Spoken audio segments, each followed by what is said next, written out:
6 sites in Salisbury and Amesbury are now cordoned off and under investigation. All of them places Charlie Rowley and Sturgess had been shortly before they were found unconscious on Saturday. The lead theory remains accidental exposure to the nerve agent left over from the attack on Sergei and Yulia Skripal in March. Unlike the Skripals, neither Rowley nor Sturgess has any links with espionage or Russia, so it seems unlikely they were targeted.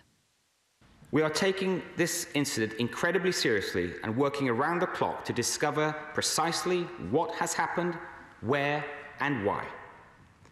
Be assured that we have world-leading scientists, intelligence officers and police on this case.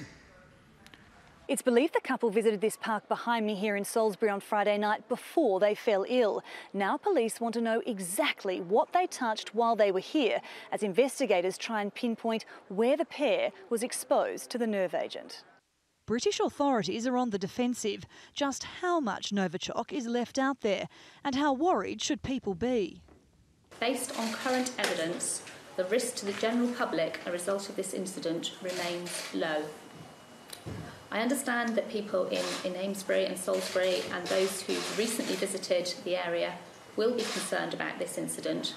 I would, however, like to reassure you that it is safe to continue with your daily business.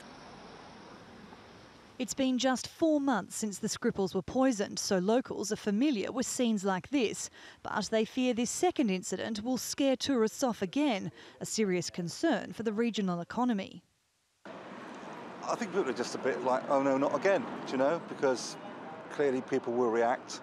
Perhaps not as high profile as the original one, but it's not going to help, let's put it that way, especially as we've just been trying to get over the attack in March. My biggest concern is the impact for outsiders in terms of how they view Salisbury, because we've made a lot of effort to encourage people to come back into Salisbury.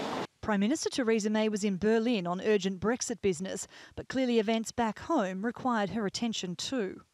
My thoughts are with the people of Wiltshire, following the fact that we have seen 2 people this week again affected by this nerve agent. To see 2 more people exposed to the Novichok in the UK is obviously deeply disturbing.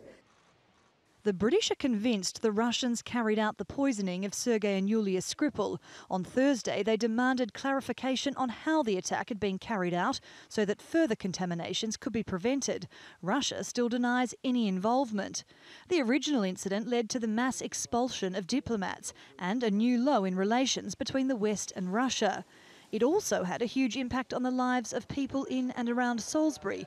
4 months later, life seemed to be returning to normal, but now it's happening all over again. Sarah Morice, TRT World, Salisbury.